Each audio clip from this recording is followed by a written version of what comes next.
¿Vale? Buenas tardes, soy Norma Cuellar y os doy la bienvenida en nombre de la Fundación Torres y Prada. Agradezco a los presentes y a los que vayáis a ver esta grabación. Y bueno, para que sepáis, a los que estáis presentes, que se va a grabar y se lo va a compartir luego también en el enlace. Os quiero contar un poquito también de la Fundación Torres y Prada, que promueve la convivencia armónica y realizamos eventos como este para promocionar y para promover lo que es la reflexión, la sensibilización y que de alguna forma aportemos nuestro granito de arena en lo que es en crear una sociedad más humana, más sensible y más empática. Muchas gracias, bienvenidas. Y ahora quiero contar un poquito sobre Homero. Homero Carvalho Oliva es escritor poeta boliviano. Ha obtenido varios premios de cuento, poesía, microcuento, ensayo y novela a nivel nacional e internacional. Su obra abarca diversos géneros, incluyendo novela, cuento, poesía y microficción, y ha sido galardonado con múltiples premios nacionales e internacionales. Entre sus obras podemos mencionar a Santo Vituperio, Memoria de los Espejos, La Maquinaria de los Secretos, Biografía de un Otoño, El Rey Ilusión, Las Puertas, Los Reinos Dorados y muchos otros más. Para los que tengáis más curiosidad, luego también podéis buscarlo y los encontráis. Los libros son bastante accesibles. Así que bueno, ya doy yo paso a don Homero Carvalho, que está aquí y que nos va a contar sobre la importancia de lo que son los cuentos, o sea, el rol que tienen los cuentos en la convivencia familiar. Muchas gracias.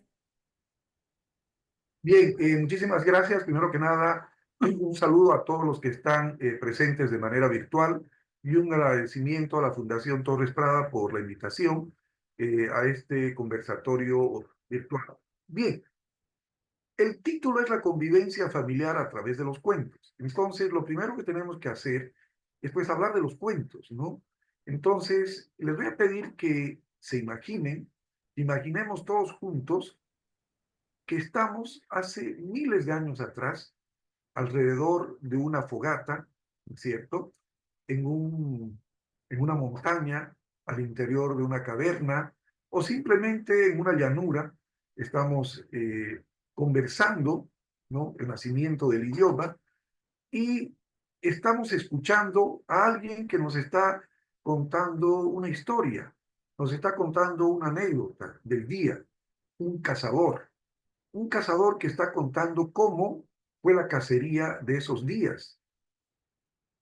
Y de pronto el cazador se da cuenta de que su audiencia ya no, ya no le está prestando atención, porque él se da cuenta que estábamos alrededor de una fogata escuchando al cazador cómo fue la cacería.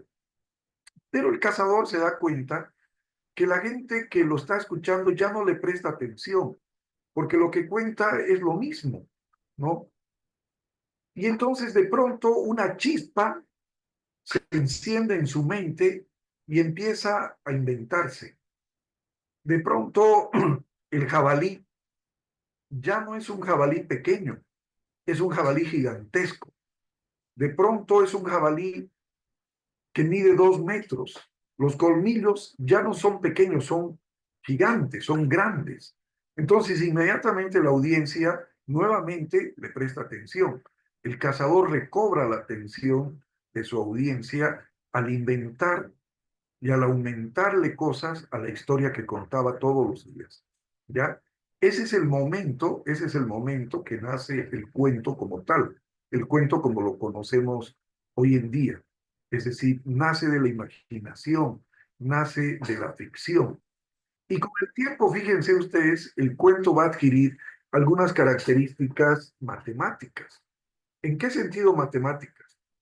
En el sentido de que todo tiene que ser preciso, tiene que ser exacto, porque la palabra cuento viene de cómputo. ¿Y qué es cómputo? Llevar la cuenta de algo. Cómputo es llevar la cuenta de algo, ¿no? Pero ese llevar la cuenta significa que no te tienes que salir del orden y que tienes que respetar el orden que hay en las matemáticas. De ahí la palabra cuento. Por eso en el cuento, la definición del cuento es que es algo que no tiene que sobrarle ni faltarle nada. Es una narración a la que no tiene que sobrarle ni faltarle absolutamente nada. Ya con el tiempo los cuentos en la antigüedad, cuando el ser humano necesitó expresarse, pero al mismo tiempo se dio cuenta que lo que contaba, pues ya no llamaba la atención de los que lo escuchaban, y entonces fue aumentando a esas narraciones algo que era fantástico, algo eh, que no era cierto, pero que su audiencia de alguna manera pretendía creerle o le creía, porque estaba tan bien contado, pues que le creía, ¿no? Y también que el cuento, la palabra viene de cómputos, una palabra matemática que quiere decir llevar la cuenta de. Y en el cuento se lleva la cuenta de algo, pero se lleva la cuenta de manera ordenada, es decir, hay que saber contar, ¿no? Y al cuento no tiene que faltarle absolutamente nada, pero sobrarle tampoco. Tiene que haber una precisión en lo que se cuenta, en la historia, en los detalles y en los sucesos, ¿ya? Eso hizo también que el cuento hasta el día de hoy tenga una estructura clásica, que es principio, ¿no? Desarrollo, ¿no? Que es el nudo de la historia y el desenlace. El nudo de la historia es donde está el conflicto que se va a plantear en el cuento, ¿ya? El principio, pues, es presentar a los protagonistas, digamos, que en el caso de los cuentos infantiles es el famoso érase una vez o había una vez una niña con cabello largo que no sé qué, presenta a los protagonistas, ¿no es cierto? Ese es el principio. El desarrollo lo que hace es crear el conflicto. Y el desenlace, como dice su nombre, pues es cuando la historia se desenreda, se resuelve y llega a un final que puede ser feliz en el caso de los cuentos infantiles o puede ser complicado en el caso de los cuentos para adultos. Bien, con esas explicaciones entonces, yo podría decir que el cuento en la convivencia familiar sin duda alguna se convierte en una herramienta fundamental para fortalecer los vínculos familiares. ¿Por qué fortalece los vínculos familiares? Porque sin duda alguna establece una comunicación en la familia, todos. Y nos sirve también para transmitir valores de manera afectiva, es decir, con cariño, y jugando de manera lúdica. A través de las historias, las familias pueden compartir momentos de calidad, reflexionar juntos, y lo que es más importante, fíjense ustedes, crear recuerdos duraderos. Los niños jamás se van a olvidar si los padres, ¿no? Les cuentan cuentos, siempre se van a acordar de eso. Ahora, ¿qué significa esto de crear recuerdos duraderos? Porque los cuentos tradicionales, las fábulas o las historias personalizadas transmiten enseñanzas. Estas enseñanzas pueden ser sobre la honestidad, sobre la solidaridad, sobre la perseverancia y otros valores importantes que los padres, ¿no es cierto? Eh, la mayoría de los cuentos infantiles, o, o en algunos casos las fábulas, pues recurren a los animales humanizados para contar historias y a través de los animales llegar a revelar algunos secretos de la condición y el comportamiento humano. Y los padres, madre, padre, pueden usar eso, ¿no es cierto?, para llevarlo a la propia familia, a situaciones de la propia familia. Ahora, es importante que los padres puedan establecer rutinas, rutinas para leerles cuentos. Por ejemplo, en las noches antes de acostarse, o si no pueden hacerlo porque trabajan hasta muy tarde, los fines de semana, no necesariamente en la noche, puede ser los fines de semana en la tarde, reunir a la familia, compartir la hora del cuento, eso es muy importante. Y en la hora del cuento, pues no solo estar presente el padre o la madre con los niños, sino involucrar, si es posible, a todos. Si hay hermanos mayores, involucrar también a los hermanos mayores. Si hay algún pariente visitando a la familia, pues también hacerlo. Que todos se sientan parte del grupo familiar y que los niños sientan que los que están en el hogar en ese momento son parte, ¿no? Son parte indispensable de la familia, ¿no? Eh, Además de eso, el leerles cuentos en familia estimula la imaginación y la creatividad. El niño, después de que uno le va leyendo y va escuchando, empiezan a inventar sus propias historias, empiezan a inventar sus propios cuentos, o ellos cambian algunos finales o cambian algunos hechos dentro del cuento. A veces lo hacen jugando, ¿no es cierto? Lo hacen como para divertirse, otras veces lo hacen porque para ellos es más lindo, es más bonito ese final que le están dando que el del cuento que le estamos contando, que ya lo saben ellos el final porque se lo hemos contado en varias oportunidades. Eso también es importante. Un cuento infantil no tiene que ser leído solamente una vez. Si es posible, hay que leerlo varias veces, el mismo cuento, porque eso va a crear una conexión que el niño va a recordar cosas y ahí el niño va a jugar con esa historia. Y es bueno equivocarse a propósito. ¿Para qué? Para que el niño lo corrija a uno, para que el niño le diga, no, no, no, eso no es cierto, no es cierto lo que estás contando, va por otro lado la historia. De esa manera también estamos ayudando a que el niño fortalezca su memoria y tenga algunos mecanismos, ¿no? Que, que hagan que recuerde el cuento como era realmente, ¿no es cierto? Esto es sin duda alguna una cosa muy bonita cuando sucede eso. Ya activos. Los niños van a esperar la noche o van a esperar el fin de semana o van a esperar la hora del cuento, ¿no es cierto? Acuérdense en el Principito, el zorro le dice, si vienes a visitarme a las 3 de la tarde, antes de las 3 de la tarde yo estaré esperándote porque sabré que vas a llegar, ¿no? Entonces, esa rutina afectiva es muy importante. Ahora, otro punto que es importante también es que la lectura de cuentos mejora las habilidades lingüísticas y, por supuesto, académicas. Es decir, los niños pueden tener mejor comprensión lectora si desde niños han estado escuchando leer cuentos, ¿no es cierto? Que les hayan estado leyendo cuentos o que ellos mismos hayan leído cuentos. Esto mejora su comprensión lectora y esto lleva a mejorar el rendimiento escolar. Otro beneficio, amplía el vocabulario. Los niños van aprendiendo las palabras en la casa, en el hogar, en la calle, en el colegio, y los libros, los cuentos que vamos leyendo, ya sean de nuestro país o de otros países, ayudan a ampliar el vocabulario. Eso también es otro de los elementos importantísimos para el crecimiento y el desarrollo del niño. También esto va a crear en los niños un hábito por la lectura. Nos quejamos nosotros que los jóvenes de hoy no leen, pero tal vez es porque no les hemos leído nosotros desde niños y no les hemos visto de la lectura. Y siempre además hay que recordar algo, la lectura es un placer.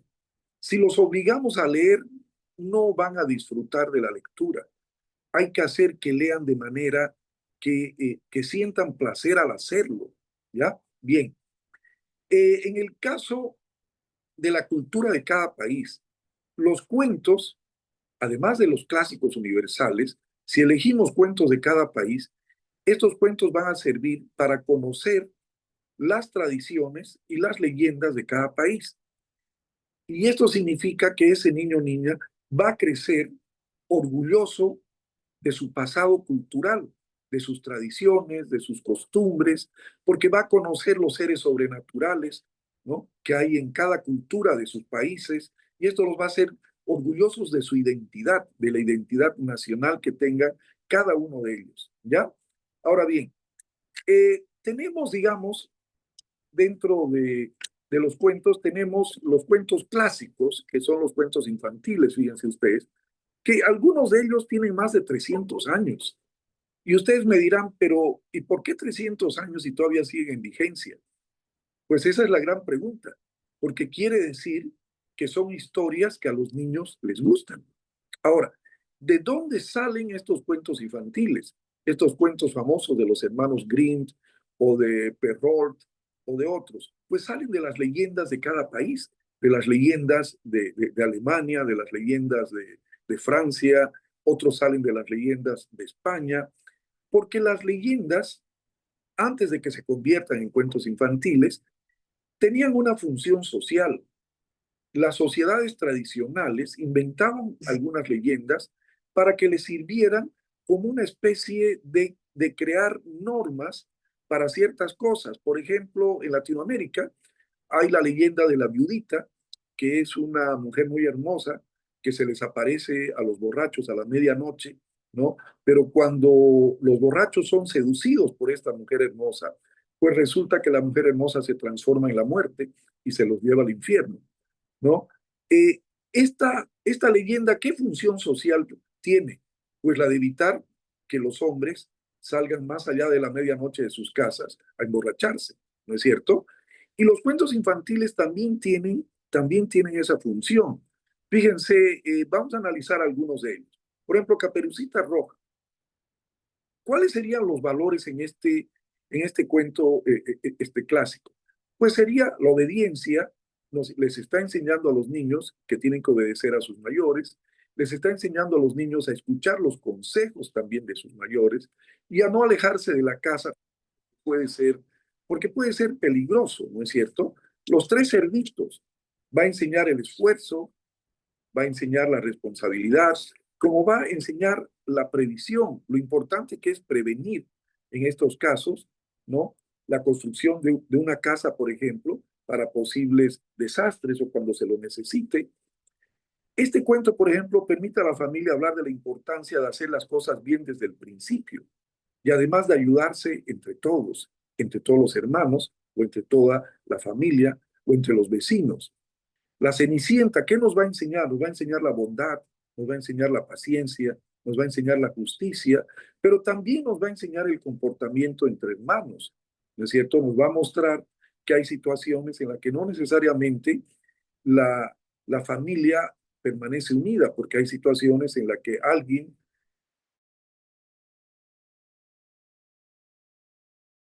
¿no? El padre o la madre muere, también que pueden haber problemas en esa relación.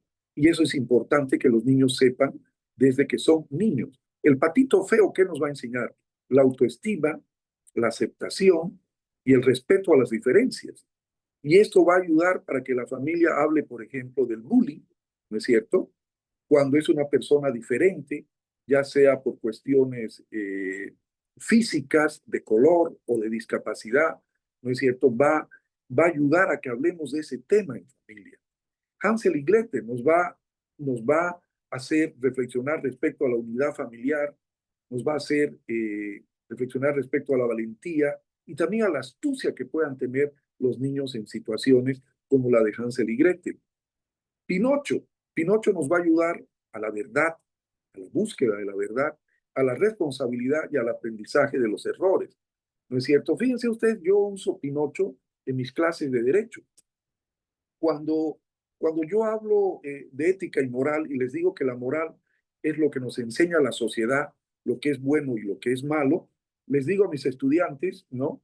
Eh, les pregunto si ellos han leído Pinocho. La mayoría me dice que sí, y los que no, les digo, ya han visto la película de Pinocho, por lo menos cuando eran niños, y algunos me dicen que sí también. Entonces le digo, ¿qué papel jugaba Pepe Grillo ahí? Piensen un poco, estamos hablando de la moral, del bien y del mal. Entonces los que leyeron el libro, o se hicieron leer el libro, o vieron la película, inmediatamente asocian y me dicen, Pinocho era la conciencia. Le digo, eso es la moral. Pepe Grillo es el que le dice a Pinocho, esto está bien y esto está mal, pero el que decide qué hacer es Pinocho. Digo, ¿no? ¿Se dan cuenta? Ese tipo de cosas podemos hacer con los cuentos. Ahora bien, para ya un poco niños, un poco más de 10 años para adelante, por ejemplo, hay otro tipo de libros. Podemos ya hacer que ellos lean, ya no leerles nosotros, sino que ellos lean Matilda, por ejemplo, de Roald Dahl, que es un libro bellísimo, hay una película hermosa también.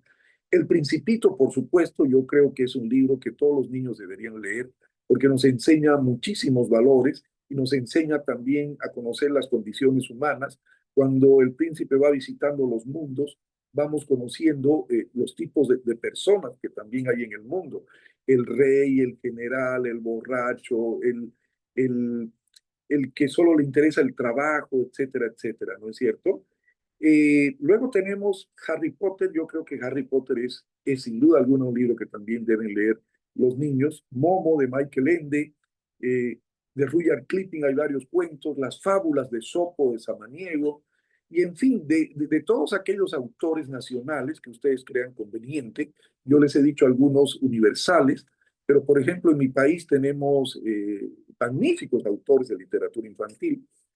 Entre ellos está uno ya fallecido hace muchos años atrás, que es Óscar Alfaro, autor de poemas infantiles. La poesía nos sirve también para conocer las palabras, para conocer el ritmo, música, ¿no?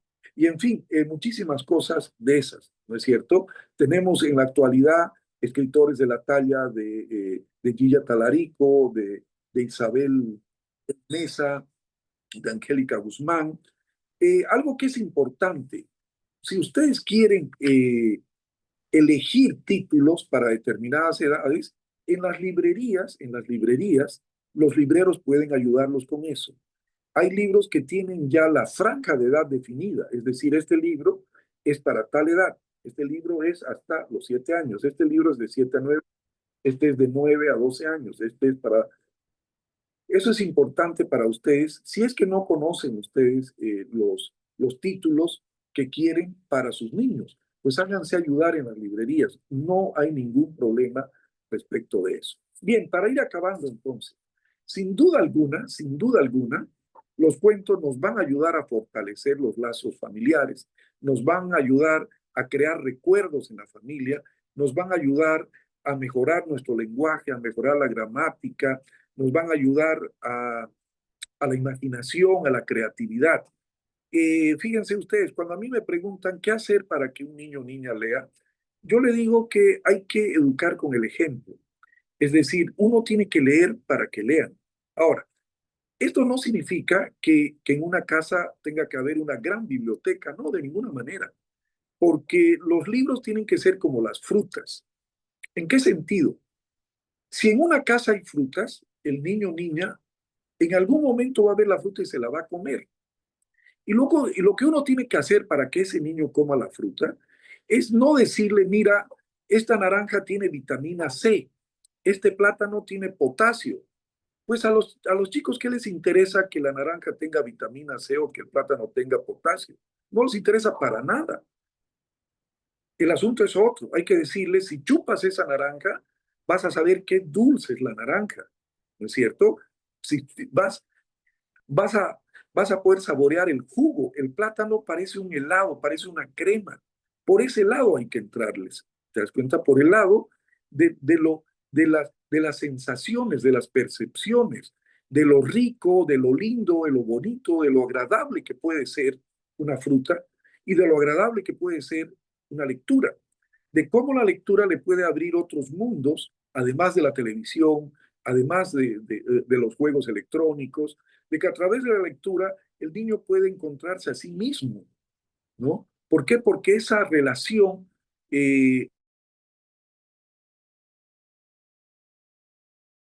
lector-libro establece un yendo, ¿no?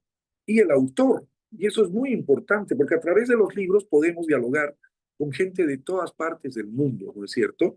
Con gente que hablaba otros idiomas, que vivió en el pasado y que imagina el futuro también, ¿no?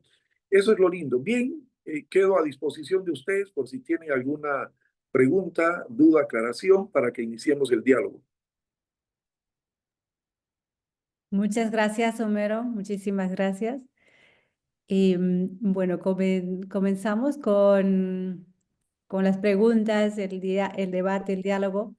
Voy a aprovechar entre medias de mandar un mensaje para aquellas personas que no os hayáis apuntado y quieran que recibir la grabación. Podéis cogerlo de aquí, ¿vale? Del mensaje que envió. Bueno, ¿quién le apetece hacer algún comentario, alguna pregunta? Pues a ver, José Antonio, dale. Has estado hablando bueno, primero, Homero, muchísimas gracias de participar aquí en este espacio, igual que a todas las personas que nos están ahora acompañando y las que nos acompañarán después. Me surge, pero es una pregunta no sé, a lo mejor baladí. Eh, Hablamos de los cuentos que están impresos, de los cuentos de hace muchos años y los nuevos que aparecen. Y ahora, y el cuento que le sale al papá, a la mamá, al abuelo, al tío, y lo desarrolla directamente con con el pequeño o la pequeña. Es ese tipo de cuento que va surgiendo porque, bueno, pues estás pensando en el niño, en la niña, estás pensando en tu niñez y coges ahí a los tres cerditos, los mezclas con eh, otros personajes y te decides a contar el cuento.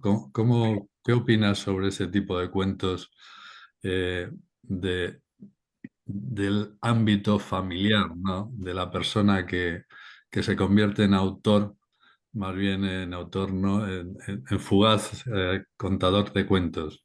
¿Cuál es tu Sí, opinión? creo que sí, creo que eso es lo que hay que hacer. Miren, de dos maneras. Una, como tú lo acabas de decir, José Antonio, que es la de, a partir de un cuento, ¿no es cierto?, trasladar esas imágenes del cuento a la propia familia y a la propia historia del grupo familiar. Y la otra, pues inventársela y de pronto hacer que la casa donde uno vive con su familia sea un castillo, ¿no? Que donde vive el niño sea una gruta, una cueva, ¿no es cierto? Que la pieza donde está el garaje sea la guarida del ogro, ¿no? Qué sé yo, y te vas inventando cosas con respecto a tu propia vida, ¿no? O a tu pasado o a tu futuro, y eso sin duda alguna pues va a hacer que la imaginación de los niños se desarrolle, crezca, ¿no? Porque estás haciendo que el niño contigo, con la mamá, con el papá, con el hermano mayor, la hermana mayor, etcétera, desarrolle su propia historia, desarrolle sus propios cuentos. Le estás dando lugar a que la imaginación pues se libere. Y eso es muy bueno porque eso va a crear, además de fortalecer la imaginación y de incentivar la imaginación, va a crear lazos familiares muy fuertes que pueden continuar por toda la vida, ¿no? Es muy importante eso. Gracias. Carola, dale, Ay, pregunta, Carola. buenas tardes, mil disculpas, no voy a poder abrir cámara porque estoy en la calle, pero los saludo fraternamente a todos, especialmente a Homero, que es mi maestro y un buen amigo. Bueno, Gracias. todos los conceptos que ha dado Homero son muy buenos y quería comentarles que yo desde el vientre acostumbraba a contarle a mi hijo todas las noches. Entonces ha sido muy bonito porque hasta el día de hoy tiene una gran facilidad para la lectura y para retener todo lo que es lectura comprensiva. Entonces, a seguir adelante y hacer del cuento y la lectura algo familiar. Un saludo. Gracias, querida Carola, gracias. Muchas gracias. Julián, veo que te has abierto, creo que quieres hacer abierto la cámara, ¿quieres hacer una pregunta?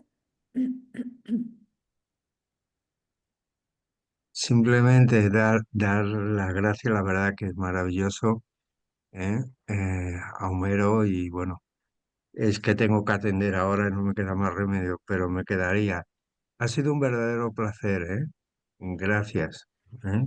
Hay cosas que no se pueden pagar, sino que uno se va a la infancia y muchísimas gracias. Perdonad, pero no puedo continuar. Gracias. Muchas gracias, Julián. Hasta la próxima. Gracias. Gracias. Bueno, ¿hay alguna otra pregunta, alguna intervención? Mira, aquí Jimena está levantando la mano. Dale, Jimena. Bueno, Homero, muchísimas gracias por tu disertación. Y a mí se me plantea, con respecto a todo lo que tiene que ver la literatura clásica, el que tan importante es la transmisión de valores como la transmisión de estereotipos y cuestiones que también pone sobre la mesa y creo que es un buen momento para fomentar el pensamiento crítico sobre lo que a veces se pone en escena como normal, ¿no?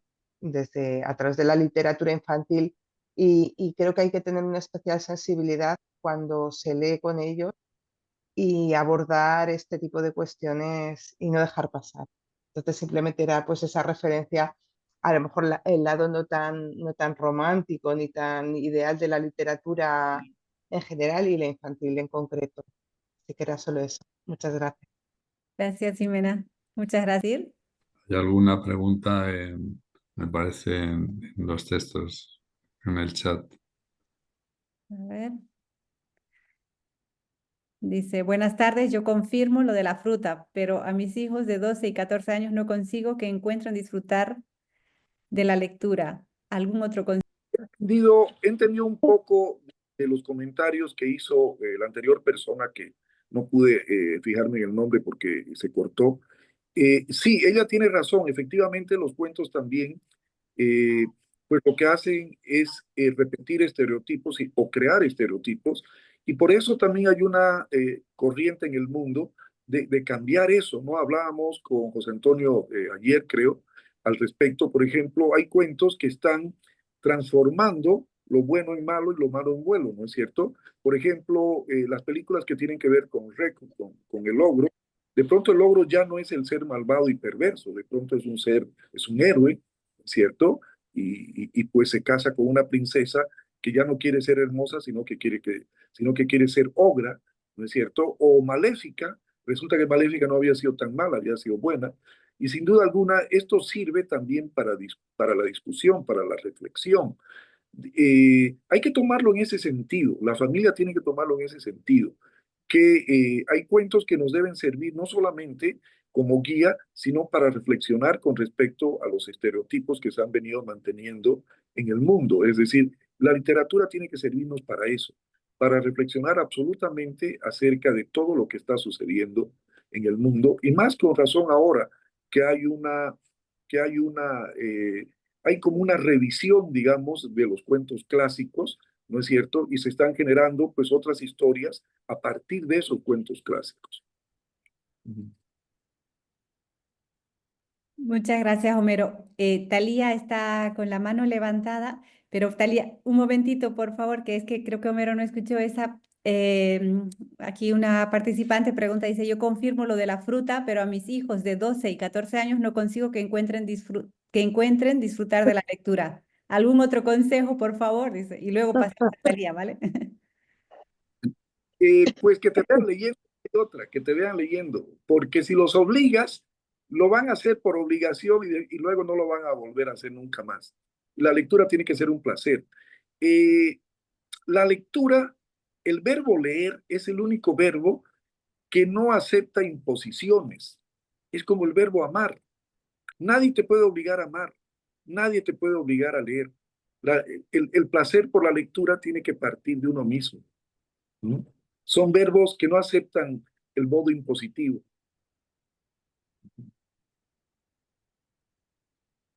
Muchas gracias. Talía, ¿te abre? Hola, Mildred. no, es que me ha llegado mi nieto, Ah, al, al que le leía los cuentos de pequeño y los adivinaba, pero luego también me tenía que pensarlo muy bien porque al día siguiente me preguntaba que continuara o qué había pasado. Bueno, exacto. De eso se trata. ¿Eh? De Es eso mi se nietecito ahora. qué lindo. Bueno, Mildred, ¿quieres preguntar algo o No, nada, nada? darle las gracias porque ha sido maravillosa la conferencia, me ha gustado mucho. Vale, muchas gracias. Mira, aquí hay otra pregunta de William, debe ser, o sí, me imagino, Williams. Dice, en mi experiencia yo les leo cuentos infantiles sin letra, porque eso me permite imaginarme el cuento y poder crear situaciones de acuerdo a la situación emocional que puedo percibir. es Muy una linda bien. experiencia. Ahí está, eso es una linda iniciativa, ¿eh? Eso es una linda iniciativa. Hay que tomarla en cuenta, ese es un buen consejo. Vale, muchas gracias. Vale, a ver, ¿alguien más? Me animo a preguntar, a ver, ¿quién ve? Dice, si esta charla podrá ser vista en alguna plataforma. Lamentablemente, por motivos laborales, no pude conectarme a la hora. Ah, desde Perú, pues saludos desde Perú. Sí, sí, esta conferencia se va a grabar, o sea, se ha grabado y se va a colgar en YouTube y la vamos a compartir, pero es importante que dejéis vuestros datos porque si no, no vamos a saber cómo compartirla. Aquí os dejo nuevamente para que os inscribáis, ¿vale? Y está en el chat, ¿vale? Para que podáis contactarnos también.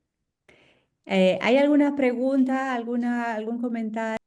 Bien, querida Norma, Mira el pues nombre. yo estoy muy satisfecho con el diálogo, con las preguntas y audiencia. Muchísimas gracias. ¿No? Cualquier cosa, estoy a órdenes de ti, de José Antonio, de la Fundación, para lo que ustedes quieran. Pues aquí estamos desde Bolivia de manera virtual. Muchas gracias, Homero. También yo quería aprovechar de mencionar si quieres Hola, comentar. hola. Hola, ¿me escuchas, Homero? Sí, sí, Se cortó. Sí, te vale. escucho. Nada, que quería agradecer también, gracias por tu generosidad de participar, de aquí, de transmitir toda esta información, todos esos conocimientos, esta experiencia que es muy enriquecedora. Y también comentar que, bueno, que tú estás muy activo en el tema de lo que es promover la lectura, promover el conocimiento. Entonces, no sé si querías comentar también lo que haces, que me parece el trabajo, que es un trabajo precioso de hablar sobre autores, sobre escritores. Y lo haces, bueno, hazlo tú, coméntalo tú mejor, que lo sabrás contar mejor. O Sí, gracias por eso. Mira, desde hace muchos años, con mi esposa, nos hemos dado a la tarea de donar libros a centros culturales, a cárceles, a bibliotecas de barrio. Hemos donado ya más de 10.000 ejemplares. También yo he creado varias plataformas para difundir la literatura boliviana, plataformas digitales donde he llegado a publicar a cerca de 200 escritores, textos, cuentos, poemas. También en España yo dirijo las colecciones para la editorial BGR, dirijo la novela y la microficción, ¿no? Donde hemos publicado a escritores iberoamericanos, pero también a muchos escritores bolivianos que eran desconocidos atrás. Pues me hizo la propuesta de llegar al TikTok porque me dijo, esa es la plataforma de los jóvenes y así puedes llegar a difundir la literatura nuestra, la literatura boliviana. Al principio no acepté, pero luego él me convenció, me mostró que en TikTok había también gente que hablaba de historia, de literatura, de cultura, en fin, de muchísimas cosas. Y la acepté y la verdad, pues que nos ha ido muy bien. Hemos hablado primero de escritores bolivianos, por supuesto que sí, los clásicos, ¿no? Y ya hemos empezado, ya estamos hablando de escritores iberoamericanos, hemos empezado a hablar de Vargas Llosa, justamente un homenaje póstumo al día siguiente de su muerte.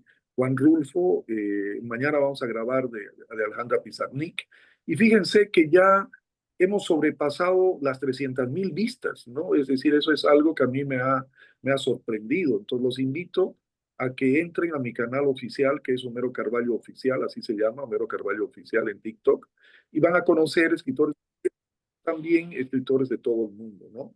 Les agradezco nuevamente por la invitación. Yo los tengo que dejar porque tengo que partir de aquí a la universidad y cualquier cosa quedo a sus órdenes. Muchas gracias, Homero. Muchísimas gracias a todas y todos los participantes. Os agradecemos mucho por este momento de compartir y espero que para las nuevas incorporaciones que estéis interesados en seguir, en continuar escuchando nuestras conferencias, os invito que si no os habéis inscrito todavía, que lo hagáis, que hacemos siempre promoviendo aquí la convivencia armónica y agradeciendo a personas como Homero y otras personas que amablemente, que tan generosamente dan su tiempo para hacerlo. Muchísimas gracias y buenas tardes.